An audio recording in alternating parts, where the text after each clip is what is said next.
abrissem as vossas Bíblias, por favor. Capítulo de número 3.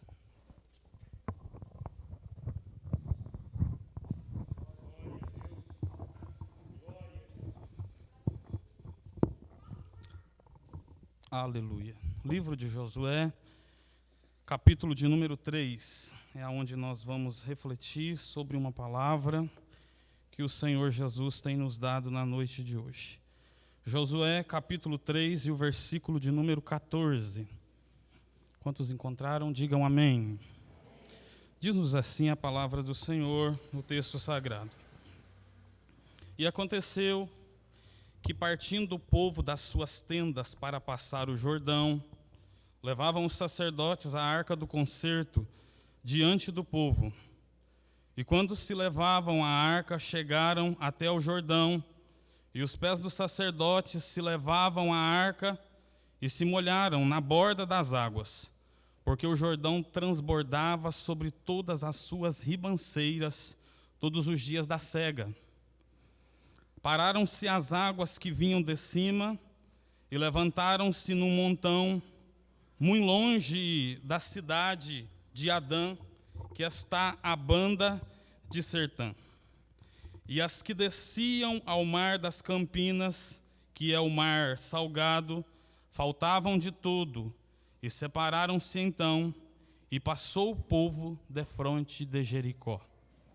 Porém, os sacerdotes que levavam a arca do concerto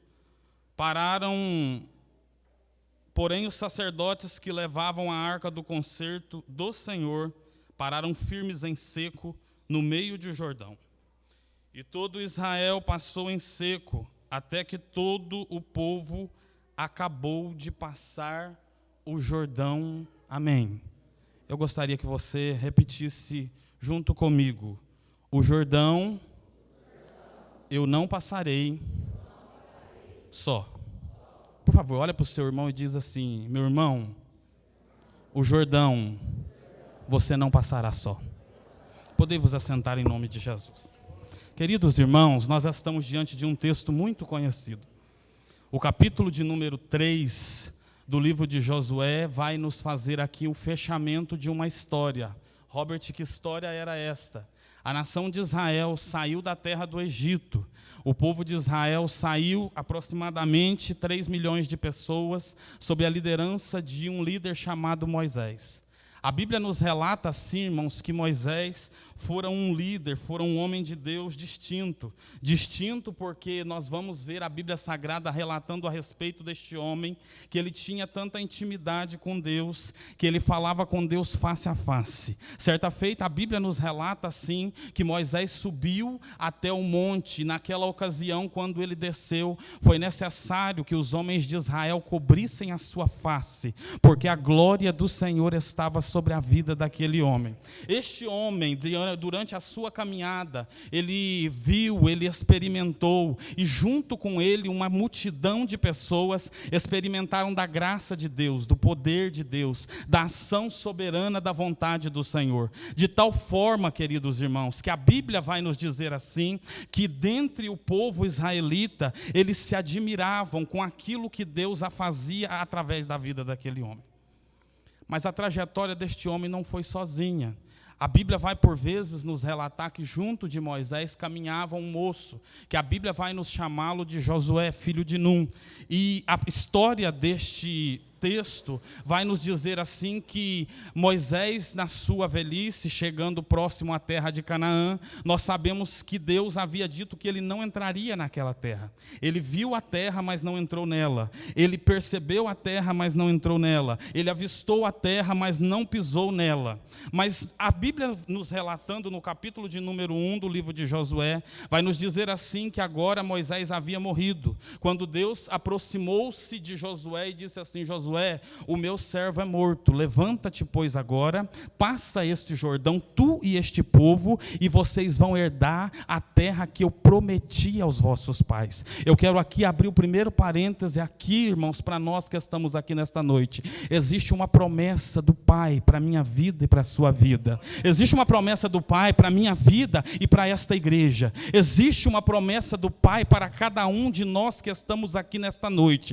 E eu vim ser porta-voz de uma mensagem de Deus para você nesse culto de ceia e te lembrar que as promessas do Senhor, elas vão se cumprir sobre as nossas vidas. Queira o inimigo ou não, se levante ele contra nós ou não, as promessas dele vão se cumprir.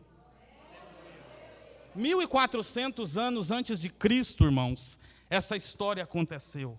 40 anos de caminhada no deserto, até que agora o povo chega diante da ocasião aonde eles estão diante de um rio chamado de o Rio Jordão.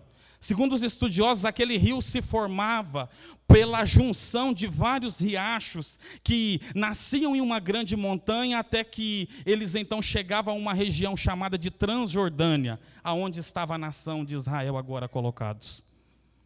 E me chama a atenção porque o Jordão naqueles dias estava em tempo de cheia. O Jordão naqueles dias estava em um tempo onde as águas elas subiram muito. Os irmãos mais de idade vão se lembrar disso, alguns de nós, que há um tempo atrás, quando sobrevinham chuvas sobre a terra, nesses dias, principalmente aqueles córregos menores, quando a gente passava por algum lugar, a gente percebia que até mesmo as pontes eram inundadas, era isso que estava acontecendo naqueles dias. Lembra-se quando o escritor de Eclesiastes, ele disse assim, lança o teu pão sobre as águas, porque depois de muito tempo o acharás, era disso que ele estava falando, porque as águas do Jordão, elas subiam, e existia um hábito entre os semeadores, eles lançavam a semente, quando as águas daqueles rios então se baixavam, as sementes agora começavam a brotar, a nascer, e por isso ele escreveu isso lá no livro de Eclesiastes. Só que o Jordão, diante daquela ocasião, irmãos, ele significava também algo intransponível. O Jordão na vida de Josué e daquele povo simbolizava um impedimento para que eles pudessem ultrapassar. O Jordão na vida daquele povo, naquele momento, simbolizava e trazia ao coração da nação de Israel um certo sentimento de sofrimento, de preocupação, não simplesmente pelas águas dos rios, porque eles sabiam que depois do Jordão existiam 7 etnias de povos que falavam uma língua que não era a língua deles.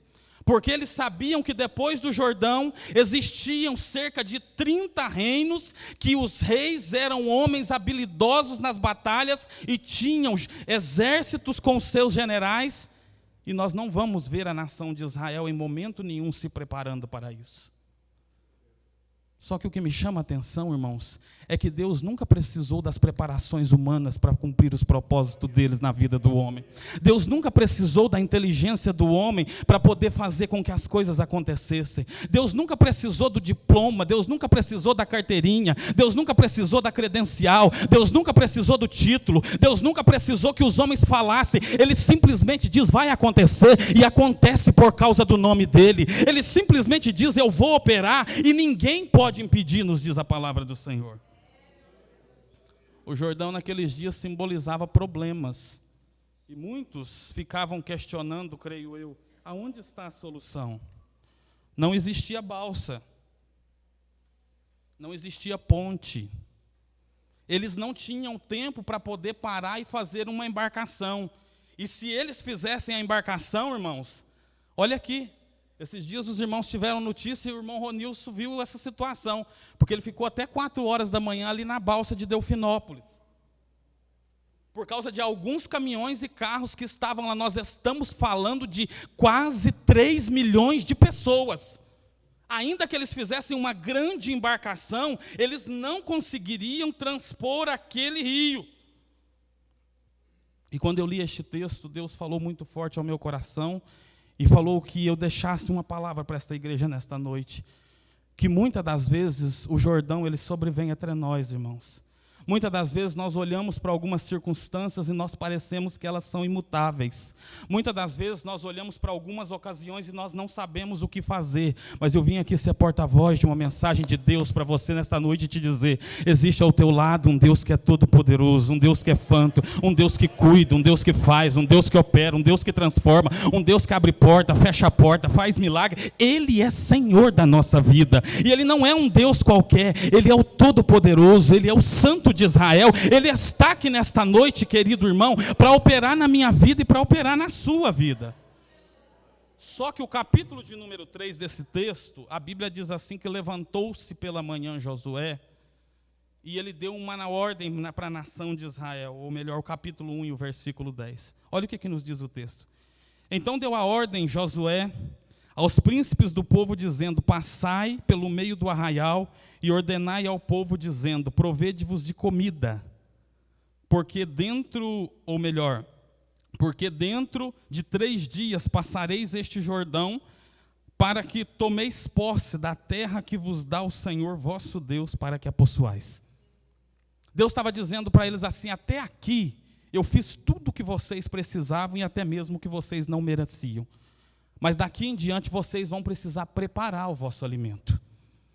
Daqui para diante vocês vão precisar usar e empregar da vossa força. Até o Jordão, irmãos, todos os dias caía maná. Até o Jordão, todo dia tinha coluna de nuvem para poder tampar do sol escaldante, e tinha coluna de fogo para trazer direção para o povo. E nós estamos vivendo dias em uma situação muito parecida. Porque nós precisamos entender que se nós não prepararmos as armas para nós podermos batalhar, irmãos, nós não conseguiremos vencer o que pode vir sobre este mundo. Nós cantamos no hino da harpa e dizemos assim: tudo nos mostra que Cristo já volta, breve Jesus voltará. Só que muitas das vezes nós nos esquecemos disso. E nós precisamos preparar as nossas guerras, as nossas armas. Só que as nossas armas, irmãos, elas não são de alumínio, de metal, elas não são de ferro. A Bíblia diz assim que as armas que Deus ele condicionou à igreja, elas são espirituais e elas são poderosas em Cristo Jesus. Por isso eu e você precisamos refletir sobre isso e entender que a nossa guerra não é física, a nossa guerra não é corporal, as nossas armas não são armas humanas. Por isso que no capítulo 6 da carta aos Efésios, Paulo vai dizer que as armas que nós precisamos tomar é a verdade. Ele diz que é a justiça, ele diz que é o evangelho da paz, ele diz que é o escudo da fé que apaga os dardos inflamados do maligno. É por isso que esta igreja está de pé, é por isso que você continua perseverando, é porque o escudo da fé faz com que os dardos do inimigo não nos façam parar, faz com que o ministério não pare, porque existe da parte de Deus um cuidado para você e para mim, e nós precisamos entender isso. Aqueles que não preparam os alimentos, irmãos, eles estão fadados ao sofrimento no tempo da crise.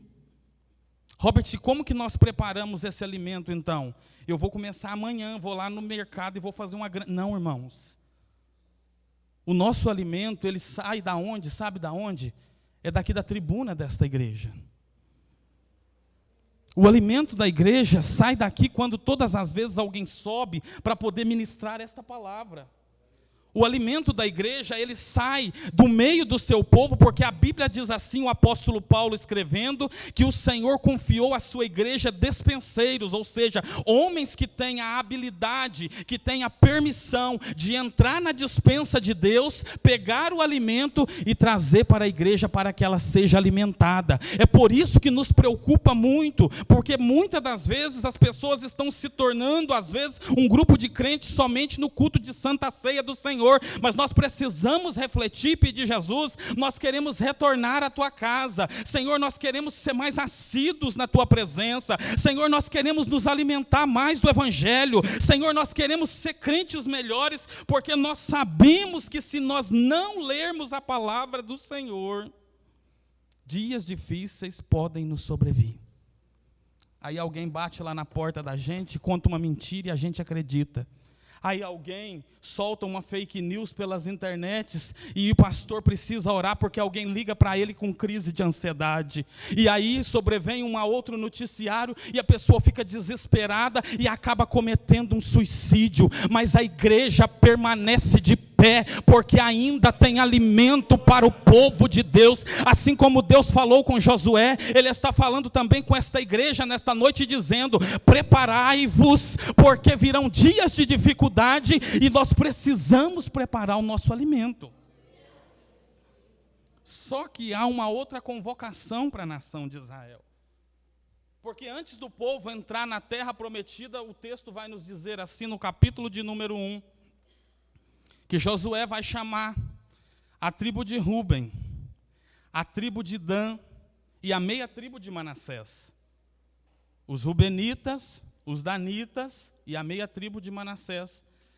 Aquele povo, no capítulo de número 13 do livro de Números, eles já haviam herdado uma parte da terra. Eles já haviam caminhado até próximo do Jordão, porque era um povo que tinha a habilidade de criar o gado, e eles então instalaram ali as suas tendas, os seus animais começaram a se alimentar, mas Moisés, ainda em vida, ele falou algo para aqueles homens, dizendo: eu quero dizer para vocês, que vocês até podem possuir aquela terra de cá do Jordão, mas quando vocês virem o povo de Israel se posicionando para poder passar o Jordão, vocês vão passar as mãos nas armas e vocês vão entrar junto e ajudar a nação de Israel a conquistar. Quando eu li esse texto, irmãos, o Espírito de Deus falou muito forte ao meu coração. Hoje é noite de comunhão. Hoje é noite de nós relembrarmos a morte do Senhor até que Ele venha. Hoje é noite de eu olhar para o meu irmão, de eu olhar para o ministério, de eu olhar para qualquer um aqui nessa igreja e dizer assim: ó, as nossas dificuldades, as nossas diferenças, elas foram vencidas na cruz do Calvário pelo sacrifício de Jesus. O presbítero Humberto diz assim que Deus amou o mundo de tal maneira que Ele deu o seu Filho unigênito para que todo aquele que nele crê não pereça, mas tenha a vida eterna. E Jesus, Ele ordenou que a igreja vivesse em comunhão. E nós precisamos entender que se a igreja não tiver comunhão e unidade, nós não vamos à frente. Se nós não batalharmos junto, colocar o ombro debaixo das cargas dos outros, nós não conseguimos batalhar, irmãos. Só que não é botar o ombro só no dia da festa. Não é botar o ombro só no dia que a gente vai desfrutar de algo bom, não. Nós precisamos estar unidos sempre, porque Jesus vai vir buscar a sua igreja e nós não queremos ir só, nós queremos subir juntos para as mansões celestiais. Nós somos um único povo, irmãos. Pode, às vezes, distinguir na cor, pode distinguir no jeito de falar, pode distinguir em alguma outra, mas nós somos um só povo, porque nós fomos chamados para a salvação em Cristo Jesus. Quando eu olhava para os rubenitas, para os danitas e para a meia tribo de Manassés, eu refletia sobre nós, os obreiros da casa do Senhor. Nós fazemos parte daqueles que nós já temos a credencial, nós já temos a consagração, mas nós não podemos nos contentar somente com isso, porque nós fomos chamados para passar o Jordão. Jesus requer mais de nós. Não foi simplesmente o pastor que te chamou aqui à frente e impôs a mão sobre a sua vida, irmão. Existe uma obra de Deus sobre a tua vida, existe uma chamada de Deus sobre a tua vida, existe uma responsabilidade da parte de Deus para você. Aquela família havia instalado as suas tendas. E como que nós estamos? Nós estamos com a tenda instalada, dizendo: não, eu já estou me preparando para a salvação. E a nossa família? E a nossa casa? E os nossos filhos, nossos primos, nossos irmãos? E os nossos tios? Os consanguíneos e os não consanguíneos? E os vizinhos? E aqueles amigos que nós amamos tanto nas redes sociais hoje?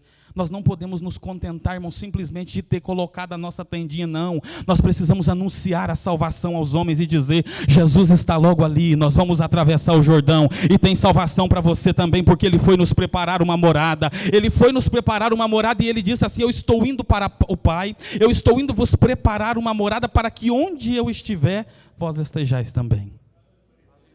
Preparação, irmãos. Nós temos que preparar os alimentos, nós temos que nos unir, viver em comunhão. E nós precisamos entender que ultrapassa os sentimentos e aquilo simplesmente que a gente traçou para essa terra. A obra que Deus ele tem na sua vida, irmão, é maior do que o emprego, é maior simplesmente do que a casa. Porque o Jordão, ele tipifica esse tipo de coisa. Já viu que a gente, por muitas vezes, a gente encontra dificuldade em todas as áreas da nossa vida? Alguém se casou e falou assim, agora eu vou viver feliz. Até vem escrito no convite, não vem? Felizes para sempre. Coisa linda, né, irmão? Dá até vontade de casar. Só que aí a gente, de vez em quando, olha alguém, o irmão fala, irmão, eu estou numa prova, o Jordão chegou na minha vida. Meu matrimônio está passando por uma adversidade. E eu não sei, irmão, como vencer. Aí nós olhamos para a circunstância, alguém do ministério diz assim, mas está difícil. Está com choro, está com pranto, está com lágrima, eu não sei nem onde mais achar lágrima para poder chorar. Aí a gente olha para o emprego, parece que um patrão de vez em quando fica endemoniado. O bicho pega ele, irmão. Alguém tem um negócio próprio, fala assim, os freguês sumiu tudo. Esse é o Jordão na vida de muitas pessoas. Aí, se não bastasse isso, nós estamos vivendo um tempo de tanto problema, que hoje nós estamos vivenciando problemas na área psicológica, na psique, problemas da alma, as doenças chamadas de doenças psicossomáticas, opressão, depressão, angústia, crise de ansiedade. E isso não pega somente, irmão, que vem na igreja há poucos dias, não. Isso pega criança, pega jovem, pega obreiro, pega pastor. Mas eu vim aqui ser porta-voz de uma mensagem e te lembrar, existe um Deus que está com esta igreja. E nós vamos vencer no nome de Jesus. Nós vamos ultrapassar o Jordão e ninguém vai parar a igreja de Jesus Cristo.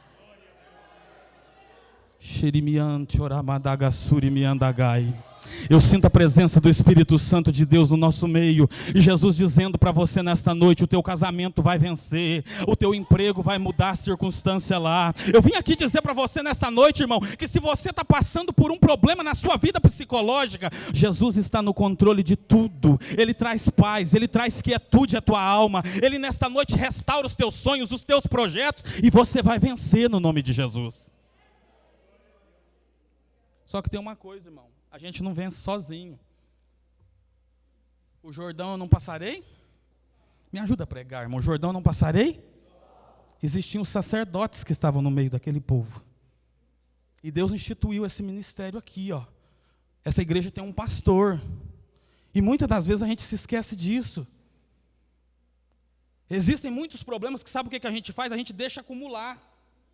O problema no casamento, ele não inicia, irmão, no dia que você dá a primeira discussão.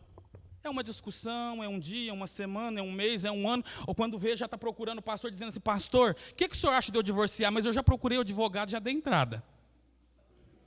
É assim ou não é, irmãos? É assim ou não é? A gente deixa acumular, deixa a medida encher, para depois a gente buscar o socorro. Mas Deus tem uma liderança nessa igreja. Procura o teu pastor, procura o líder do departamento, pede a alguém e fala assim, me ajuda, porque eu não quero ver a minha casa ser destruída. Eu não quero ver minha vida espiritual ser destruída. Eu não quero perder aquele emprego. E eu quero dizer para você, Jesus tem solução para os teus problemas, querido irmão.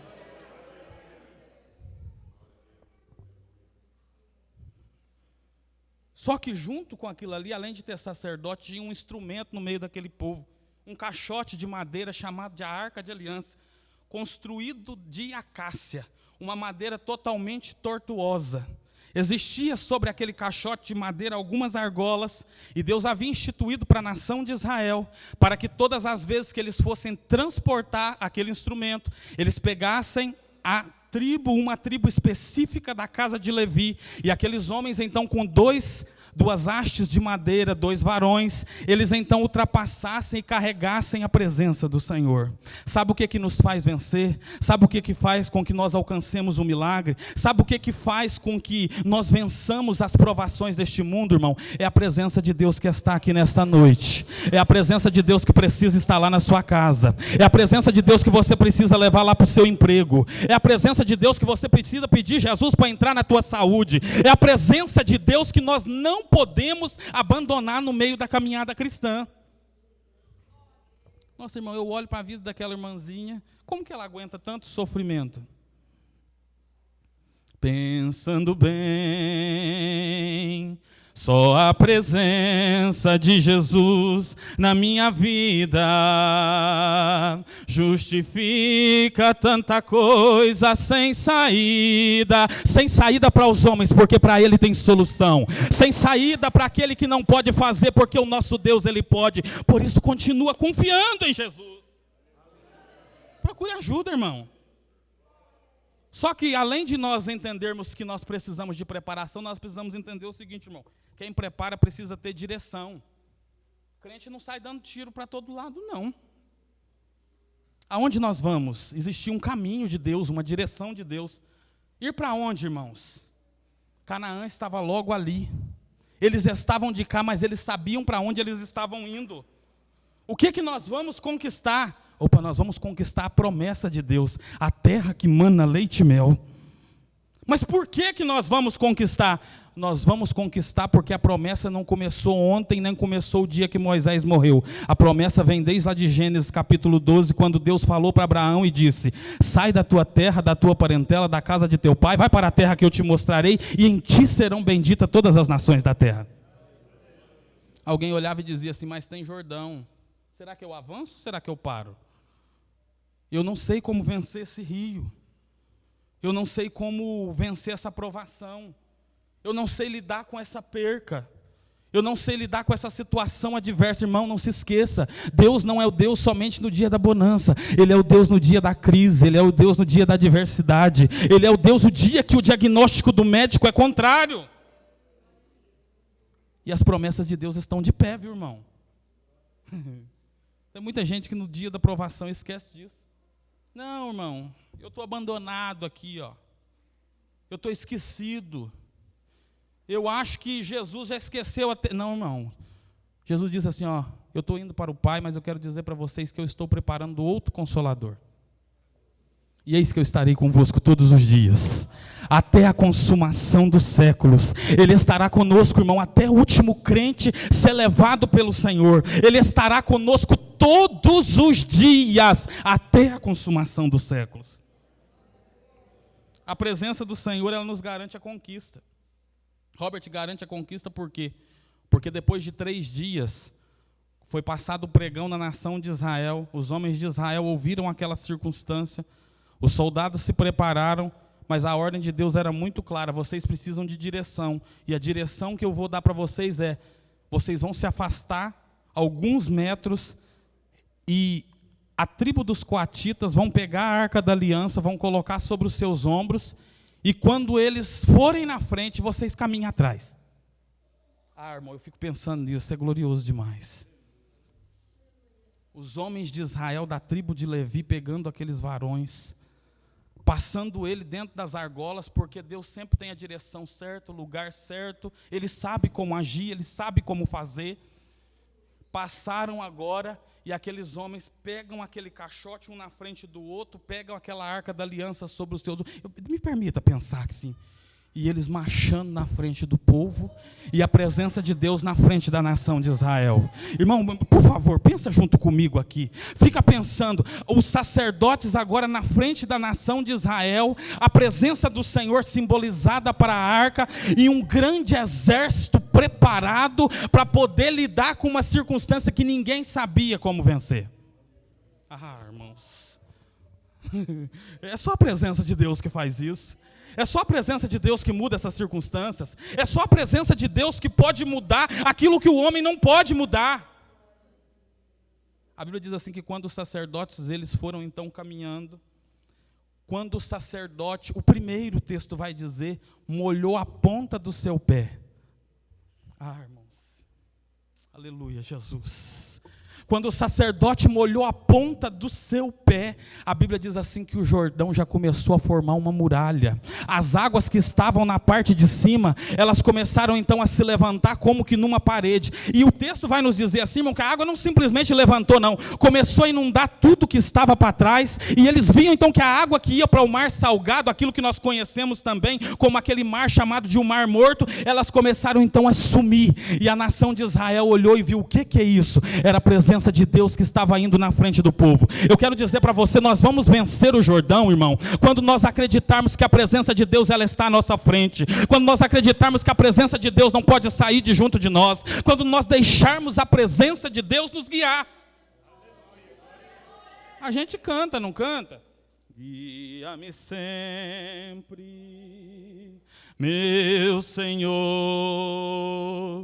guia os meus passos, Salvador. Mas você vai deixar guiar mesmo ou como que vai ser? Se você não tem deixado Jesus guiar os seus passos, vamos falar: Jesus, a partir de hoje, eu quero que seja diferente, Pai. Pai, eu quero que a Tua presença vá conosco. Pai, essa igreja não pode ser parada. Nós queremos a Tua presença, nós queremos renovo, nós queremos batismo com o Espírito Santo, nós queremos a cura divina, nós queremos que a Tua presença caminhe junto conosco. O Jordão, para alguns irmãos, era um indício do fim. Era um indício de término, era um indício de ausência de solução. Só que para quem já tinha caminhado 40 anos no deserto, era um indício de que o deserto estava acabando. Irmãos, era o indício de que o mesmo Deus que estava 400 anos com aquele povo no Egito, era o Deus que permanecia com eles naqueles dias.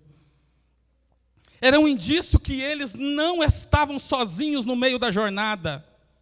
E eu vim aqui lembrar essa igreja nesta noite, que há um tempo atrás, mais ou menos 2000 anos atrás, o nosso Jesus morreu na cruz do Calvário.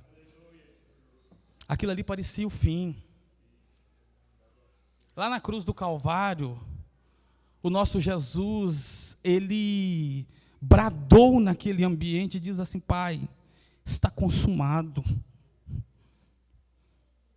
Os homens foram procurá-lo, as mulheres foram procurá-lo e não está mais aqui o nosso Jesus. Mas ele não estava lá simplesmente porque ele morreu, foi roubado ou levado o seu corpo, mas porque o nosso Jesus havia ressuscitado. Aquilo que impedia o homem de ir à presença de Deus agora havia sido vencido, porque a Bíblia nos diz assim que no ato da crucificação existia um véu muito espesso que impedia o homem de chegar até Deus, mas no ato da crucificação aquele véu ele foi rompido e ele foi então rasgado, dando livre acesso a todos os homens para a presença de Deus. Irmãs do círculo de oração, vocês têm livre acesso à presença de Deus. Adolescente, vocês têm livre acesso à presença de Deus. Jovens, irmãs, obreiros, membresia desta igreja, nós temos livre acesso da parte de Deus para que nós possamos chegar diante de Jesus. Parecia o Jordão, parecia que não tinha mais solução. As mulheres foram procurá-lo, seu corpo já não estava mais ali. Só que Jesus é tão maravilhoso, irmãos, porque ele sempre faz promessa e deixa garantia. Ele saiu e a Bíblia diz assim que quando eles chegaram diante daquele túmulo, Jesus havia deixado um lenço sobre aquele túmulo, demonstrando para aqueles que chegassem ali e entendessem as verdades divinas, que quem saiu dali não saiu simplesmente foi levado, mas saiu e deixou uma garantia para que eles pudessem continuar crendo. O nosso Jesus morreu na cruz do Calvário. 40 dias se passaram, estavam 2 discípulos caminhando para um caminho chamado caminho de Emaús. Eles não entendiam quem eram e diziam sobre o que havia acontecido naqueles dias, naquele lugar. Só que a Bíblia diz assim que Jesus, quando estava com seus discípulos, eu já estou encerrando, ele tomou o pão e ele partiu para que eles pudessem cear. E quando ele fez aquilo, eles reconheceram quem era aquele homem. Ah, irmãos, isso aqui é maravilhoso. Aquele partilha de pão, assentar-se à mesa, fala de comunhão. A comunhão ainda testifica de quem é a igreja do Senhor Jesus. A comunhão ainda é a garantia de que nós sabemos quem nós estamos esperando. Quando eles então disseram assim, mas cadê ele? E ele foi embora, e um dizia assim, mas você não percebeu que quando nós estávamos caminhando, o nosso coração se queimava? Você não percebeu que quando nós estávamos na caminhada conversando com ele, algo diferente ardia dentro de nós. É por isso que a gente vem para o culto e muita gente não entende. Diz assim, por que aquele povo se reúne? Tem só um pão simples, só um suco de uva, e a gente vê gente chorando, a gente vê gente glorificando, a gente vê gente sendo renovado. É porque tem comunhão no meio da igreja. Onde tem comunhão, irmão, algo diferente acontece. É porque nós sabemos a voz que fala no nosso coração. Muita gente não sabe. Eles estão fazendo Deus de barro, de cimento, de pedra, de tantas outras coisas mais. Mas nós temos um Deus que está vivo no meio da igreja. E Ele está aqui nesta noite. Nós vamos romper, irmãos, o Jordão. Sabe qual que é o Jordão que ainda nós temos como um grande impedimento para nós ultrapassarmos hoje as grandes circunstâncias que nós vemos? O pecado.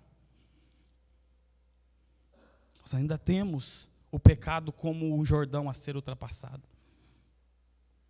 Ainda existe a morte, que é algo que nós temos grande dificuldade para poder lidar com ela. É o Jordão. Só que nós temos a garantia de que Jesus muito em breve Ele virá buscar a sua igreja.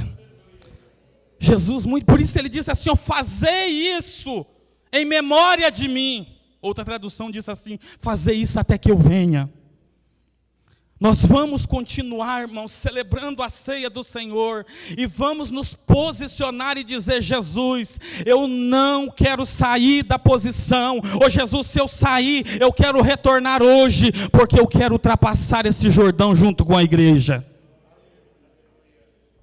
Nós vamos adorar Jesus com um hino junto com o conjunto daqui a pouco, que diz assim, o Jordão eu não passarei só. Tem um hino da nossa harpa que diz assim, quando o Jordão passarmos unidos e entrarmos no céu, veremos lá, como a areia da praia os remidos, ó que gloriosa vista será. Apocalipse 22 diz assim, e mostrou-me um rio puro da água da vida, claro como um cristal que procedia do trono de Deus e do Cordeiro. No meio da sua praça e de uma e de outra banda do rio estava a árvore da vida que produz 12 frutos, dando o seu fruto de mês em mês, e as folhas da árvore são para a saúde das nações. E ali nunca mais haverá maldição contra ninguém.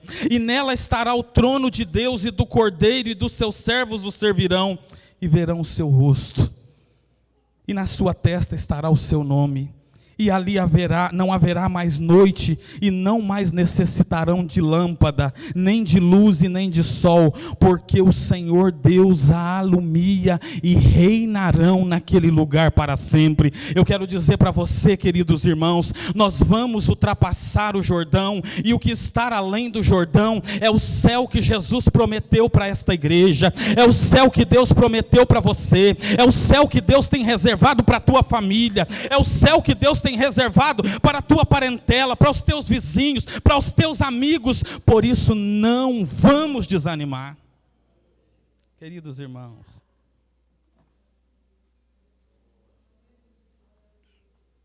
depois do Jordão estão as promessas do Senhor. Não pare, não desanime, não volte atrás, não desista. Não diga que vai jogar a toalha. Não fala que vai deixar de congregar. Não. Fala assim, Jesus, eu quero que o Senhor direcione a minha vida. Eu quero nova vida com o Senhor, porque a igreja vai romper o Jordão no nome de Jesus. Vamos nos colocar de pé enquanto o conjunto se prepara para poder adorar Jesus com um hino.